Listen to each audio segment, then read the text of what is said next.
नमस्कार, 22 जिले 22 खबर देख रहे हैं आप। मैं हूं आपके साथ पराग गुप्ता। यमुनानगर में भी पंजाब में बीजेपी विधायक के साथ हुई मारपीट का बीजेपी कार्यकर्ताओं ने विरोध किया है।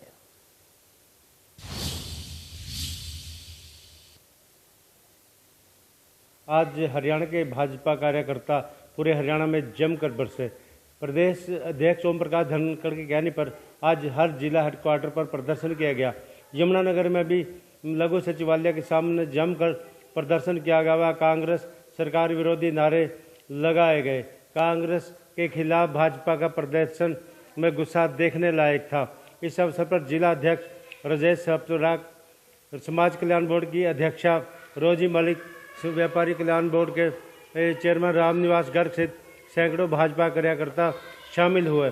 उन्होंने इस कृत्य की निंदा की और कहा कि पंजाब सरकार को जो है बर्खास्त किया जाए। उन्होंने जो है मुख्यमंत्री अमरिंदर सिंह व पंजाब सरकार का पुतला भी फूंका और कहा कि जो सरकार है भविष्य में इस तरह की गलती ना दोहराए। वो सरकार से मांग करते हैं कि इसे जल्दी से जल्दी कार्रवाई की जाए। उन्होंने कहा कि ये जो कृत्य है ये पंजाब सरकार की मिली भगत का नतीजा है। उधर फतेहाबाद में भी बीजेपी विधायक के साथ मारपीट का विरोध किया गया। प्रदर्शन के दौरान बीजेपी कार्यकर्ताओं ने सोशल डिस्टेंसिंग की पालना नहीं की। पंजाब के विधायक अरुण नारंग के साथ की गई मारपीट और उनके कपड़े फाड़ने के मामले में आज फतेहाबाद बीजेपी सड़कों पर उतरी। बीजेपी जिला प्रधान बलदेव सिंह ग्रोहा और रतिया के विधायक लक्ष्मण नापा की अगुवाई में सड़क पर निकली और रोष प्रदर्शन किया। अपने कार्यालय से लेकर बीजेपी फतेहाबाद के पुराना बस स्टैंड पहुंची और मुख्य चौक पर उन्होंने पंजाब के मुख्यमंत्री कैप्टन अमरिंदर सिंह का पुतला जलाया। बीजेपी के जिला प्रधान ने कहा कि जिन लोगों के द्वारा बीजेपी विधायक के साथ मारपीट की गई है वह किसान नहीं बल्कि कांग्रेस के गुंडे थे और कांग्रेस द्वारा यह साजिश रची गई थी। उन्होंने मांग की है कि पंजाब के मुख्यमंत्री अपने पद से इस्तीफा दें और पंजाब में राष्ट्रपति शासन लागू किया जाए। हालांकि बीजेपी के इस प्रदर्शन में सोशल डिस्टेंसिंग की जमकर धज्जियां उड़ाई गई और इक्का दुक्का को छोड़कर किसी भी बीजेपी कार्यकर्ता ने मास्क तक नहीं लगा रखा था। पुलिस बल भी काफी संख्या में वहां सुरक्षा के मद्देनजर तैनात किया गया था। फतेहाबाद से इंडिया न्यूज हरियाणा के लिए जितेंद्र मोगा। उधर कैथल में भी बीजेपी ने विधायक अरुण नारंग के साथ हुई मारपीट के खिलाफ पंजाब सरकार पर हल्ला बोला।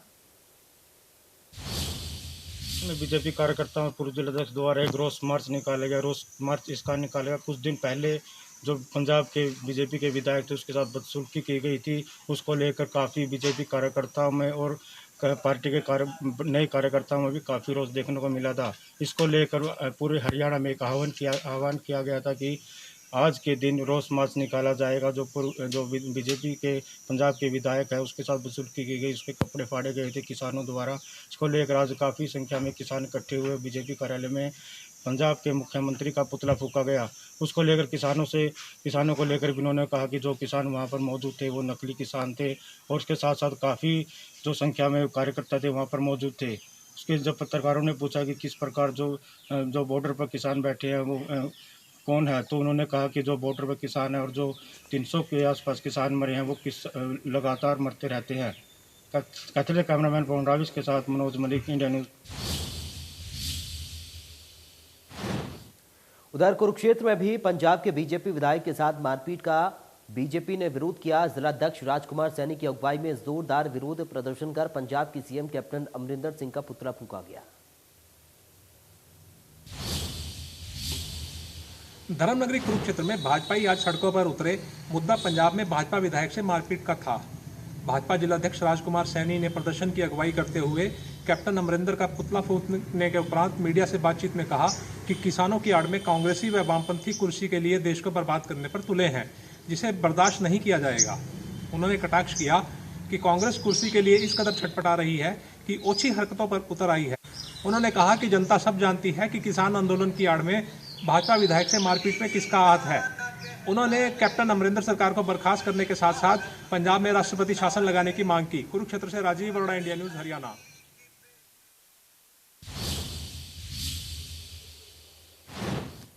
अंबाला में हनी ट्रैप का मामला सामने आया है। एक महिला ने अपने सहयोगी के साथ मिलकर पहले युवाओं पर बलात्कार का आरोप लगाकर फंसाया और फिर कोर्ट में बयान बदलने के नाम पर रुपए की डिमांड की।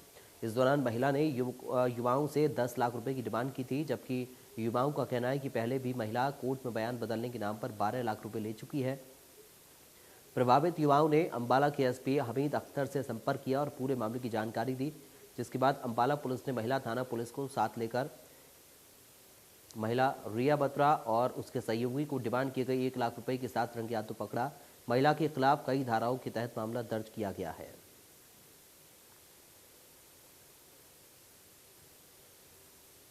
आज से 2016 में एक लड़की ने 5-6 आदमियों के खिलाफ एक रेप का केस दर्ज करवाया था, जो विचाराधीन न्यायालय है, जिसमें उसमें 5-6 लड़कों के नाम लिखवाने के बाद लक्की वगैरह इसमें अरेस्ट हुए थे। बाकी जो 2 मुलजिम थे उनके नाम निर्दोष पाए जाने पर पुलिस ने उनको उससे निकाल दिया था। इसके बाद ये केस न्यायालय में चला हुआ है।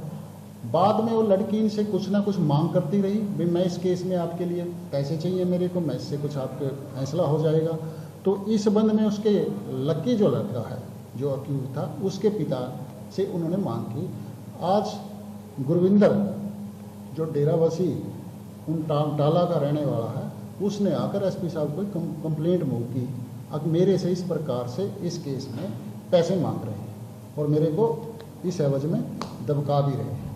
तो इस संबंध में एक टीम बनाई गई, जिसमें सीआईए की टीम साथ में महिला एसएचओ उनको ज्वाइंट जा करके उनके साथ जा करके उन आदमियों के पास वो गए और उन्होंने उसको जैसे ही पैसे दिए अपनी टीम ने उनको रंगे हाथों काबू कर लिया, जिसमें उन्होंने 1 लाख रुपया उन दोनों से बरामद किया।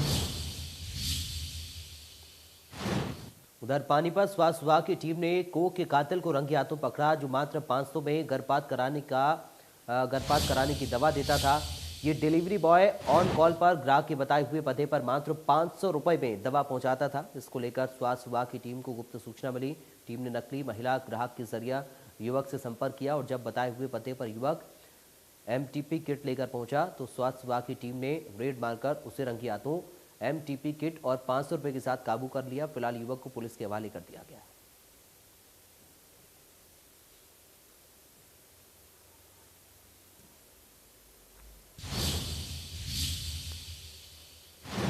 उधर सिरसा पुलिस ने ट्रांसफार्मर चोरी करने वाले अंतर्राज्यीय गिरोह का पर्दाफाश करते हुए 4 लोगों को गिरफ्तार किया है। पकड़े गए आरोपियों ने पुलिस पूछताछ में 83 वारदातों को अंजाम देने की बात कबूल की है। सिरसा पुलिस ने एक अंतर्राज्यीय बिजली के ट्रांसफार्मर चोरी करने वाले गिरोह का पर्दाफाश किया है। पुलिस ने 4 आरोपियों को काबू किया है और ये चारों आरोपी राजस्थान के गंगानगर के रहने वाले हैं। इनसे पूछताछ में 83 वारदातों का इन्होंने कबूल किया है। यानी जिस प्रकार पुलिस अधीक्षक भूपेंद्र सिंह ने बताया कि पिछले कई दिनों से लगातार बिजली के ट्रांसफार्मर चोरी होने की घटनाएं बढ़ रही थी, ऐसे में सीआईए सिरसा और सीआईए कालावानी की ड्यूटी लगाई गई थी। उन्होंने कहा कि गहनता से पूछताछ के बाद इन चारों आरोपियों ने 83 वारदातों को कबूला है। उन्होंने यह भी कहा कि आसपास लगते जिला फतेहाबाद और राजस्थान और पंजाब में भी काफी चोरी की वारदातें हुई है। इसमें अंदाजा लगाया जा सकता है कि करीबन 150 ऐसी वारदातें हैं जिनका पर्दाफाश होना बाकी है। यानी लगातार पूछताछ करेगी। पुलिस ने कोर्ट से रिमांड हासिल कर उनसे गहनता से पूछताछ कर रही है और यह पता लगाया जा रहा है कि रेकी करने में किसी स्थानीय व्यक्ति का हाथ ना हो। पुलिस का कहना है कि अगर स्थानीय व्यक्ति भी इसमें संलिप्त पाया जाता है तो उसके खिलाफ भी कार्रवाई कर उसे काबू किया जाएगा। फिलहाल जिस प्रकार से बिजली के 83 ट्रांसफार्मर की चोरी की जो वारदात कबूली गई है, उससे यह पुलिस के लिए बड़ी कामयाबी मानी जा रही है। सिरसा समर सिंह जानी, इंडिया न्यूज हरियाणा। उधर करनाल में पीट-पीटकर एक व्यक्ति की हत्या का सनसनीखेज मामला सामने आया है। गरौडा में ढोल बजाने को लेकर कुछ लोगों के बीच में विवाद हुआ। विवाद इतना बढ़ गया कि 6 लोगों ने एक व्यक्ति को लाठी डंडों से पीट-पीटकर बुरी तरह से घायल कर दिया। मारपीट के बाद घायल को निजी अस्पताल में इलाज के लिए भर्ती करवाया गया, जहां उसने इलाज के दौरान दम तोड़ दिया। फिलहाल पुलिस ने लोगों के खिलाफ मामला दर्ज कर आरोपियों की तलाश शुरू कर दी है।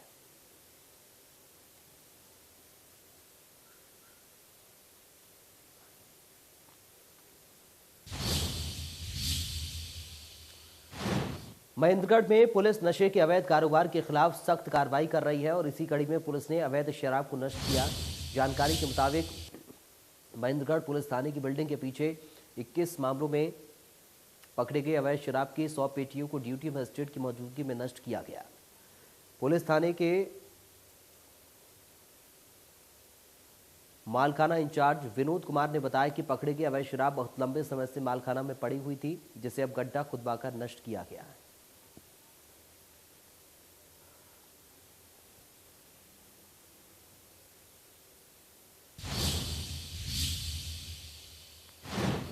साइबर सिटी गुरुग्राम में आए दिन चोरी की बढ़ती वारदातें और चोरों के हौसले बुलंद हैं। चोरों को लेकर गुरुग्राम पुलिस का एक्शन भी वक्त वक्त पर देखने को मिलता है, लेकिन चोरों के हौसले पुलिस प्रशासन को कहीं न कहीं चुनौती देते हुए नजर आ रहे हैं।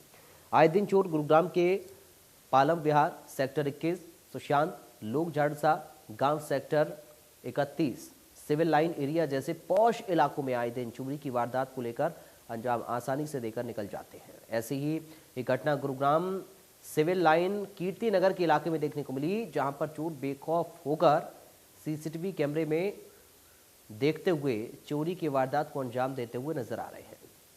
27 मार्च को 12:30 बजे के करीब दो लोग ऑटो में आते हैं और घर में घुसकर इन्वर्टर की बैटरी बड़ी आराम से उठा ले जाते हैं। गुरुग्राम में चोरी की घटना कोई आम बात नहीं है। आए दिन गुरुग्राम से चोर कार, ऑटो, टू व्हीलर, यहाँ तक कि सीवर के ढक्कन तक उठा ले जाते हैं। देखने वाली बात होगी कि सीसीटीवी पर कैद चोरों को पुलिस प्रशासन कितनी जल्दी गिरफ्तार करके कार्रवाई करते हैं।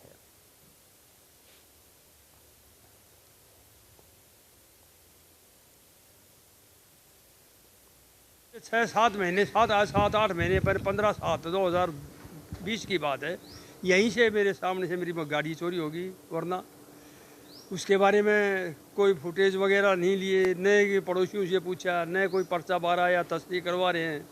उसके बावजूद अपने 27 को दिन दहाड़े जैसे अपने कोई दोस्त हो या घर का मेंबर हो या कोई गेस्ट हो, प्रवेश करते हैं घर के अंदर, बैटरी का तार काटते हैं, आराम से ले जाते हैं 2 बंदे ऑटो में रख के।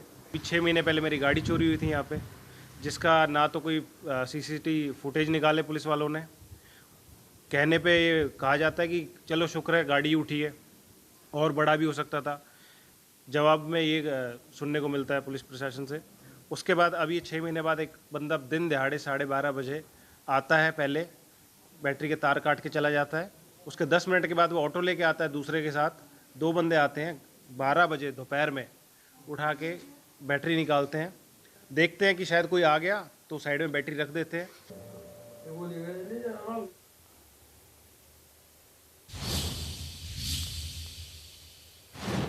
हरियाणा विद्यालय शिक्षा बोर्ड ने इस बार परीक्षा ड्यूटी नहीं देने या फिर कोताही बरतने वाले टीचर्स और बाकी के स्टाफ के खिलाफ सख्त फैसले लिए हैं। हरियाणा विद्यालय शिक्षा बोर्ड की 10वीं व 12वीं या अन्य परीक्षाओं में अब ड्यूटी में कोताही बरतने वाले अध्यापकों को किसी सूरत में नहीं बख्शा जाएगा। दरअसल विद्यालय शिक्षा बोर्ड के द्वारा नए नियम, नए प्रावधान लागू किए जा रहे हैं। इन प्रावधानों के मुताबिक अब सरकारी स्कूलों के अध्यापकों को निजी स्कूलों में बनाए जाने वाले परीक्षा केंद्रों में नियुक्त किया जाएगा, तो दूसरी तरफ निजी स्कूलों के अध्यापकों को सरकारी स्कूलों में बनाए जाने वाले परीक्षा केंद्रों में तैनात किया जाएगा। सरकारी स्कूलों के वो अध्यापक जो कि परीक्षा ड्यूटी में कोताही बरतेंगे या परीक्षा ड्यूटी नहीं देंगे, ऐसे अध्यापकों को नेगेटिव मार्किंग दी जाएगी। और नेगेटिव मार्किंग का मतलब यही है कि वो अध्यापक अब ऑनलाइन तबादलों में मनपसंद स्टेशन नहीं ले सकेंगे, क्योंकि उनको नकारात्मक अंक जो मिलेंगे।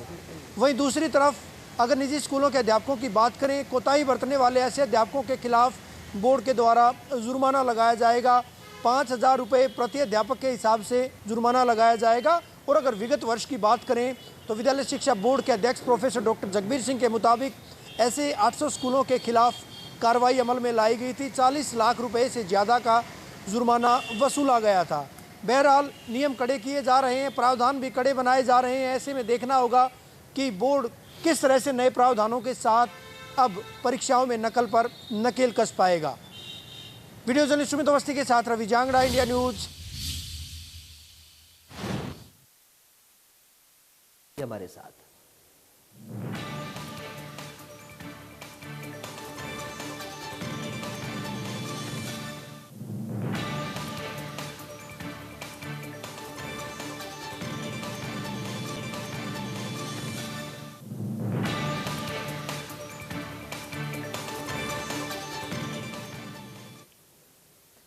ब्रेक के बाद स्वागत है आपका। बढ़ते आगे, पलवल राजौलका गांव में बारात घर के निर्माण में भारी अनियमितताओं का खुलासा हुआ है। ग्रामीणों का कहना है कि बारात घर के निर्माण में सरकारी पैसे का गबन हो रहा है। पलवल जिले के गांव राजौलका में बारात घर बनाने के लिए विधायक के कोटे से 17 लाख रुपए की ग्रांट दी गई। इस बारात घर का कार्य चलते हुए लगभग 1 वर्ष हो गया है और इस बारात घर का जिम्मा गांव के सरपंच रामलाल को सौंपा गया है, लेकिन ग्रामीणों ने कहा है कि जो बारात घर उनके गांव में बनाया जा रहा है ये अच्छे सीमेंट, अच्छी ईंटें नहीं लगाई जा रही। यह कभी भी गिर सकता है, ये ज़्यादा समय नहीं चलेगा।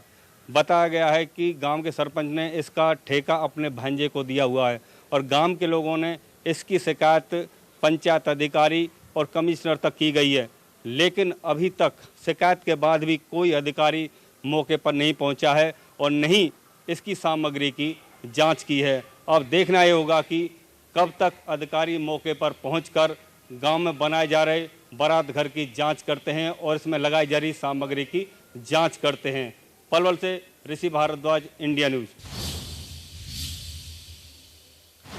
उधर चरखी दादरी जिले के खेतों में अलग अलग गांव में बिजली से शॉर्ट सर्किट होने से आग लग गई और लाखों का नुकसान हुआ। गर्मी व लू के प्रकोप की शुरुआत के साथ ही फसलों में आग लगने का सिलसिला भी अब शुरू हो चुका है।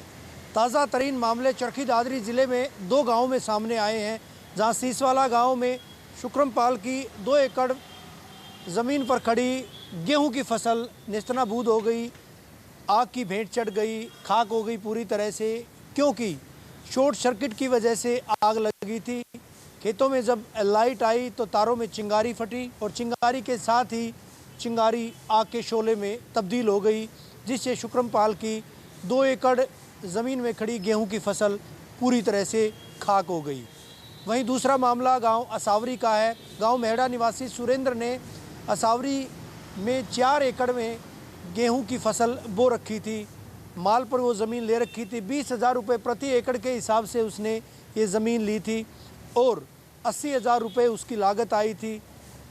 आग की भेंट ये भी फसल चढ़ी है और इस वजह से उसका ना केवल 80,000 रुपये का नुकसान हुआ है, बल्कि साथ ही साथ अब क्योंकि फसल पूरी तरह से बर्बाद हो चली है तो रोटी रोजी के लाले भी पड़ने स्वाभाविक सी बात है। दोनों ही किसानों ने प्रदेश सरकार व सूबे के कृषि मंत्री व जिला प्रशासन से उन्हें उचित मुआवजा दिए जाने की मांग की है। चरखी दादरी से सहयोगी अनिल लहरी व वीडियो जर्नलिस्ट सुमित अवस्थी के साथ रवि जांगड़ा, इंडिया न्यूज। तो फिलहाल इन तमाम खबरों के साथ इस बुलेटिन से मुझे दीजिए इजाजत। बाकी खबरों के लिए आप देखते रहिए इंडिया न्यूज।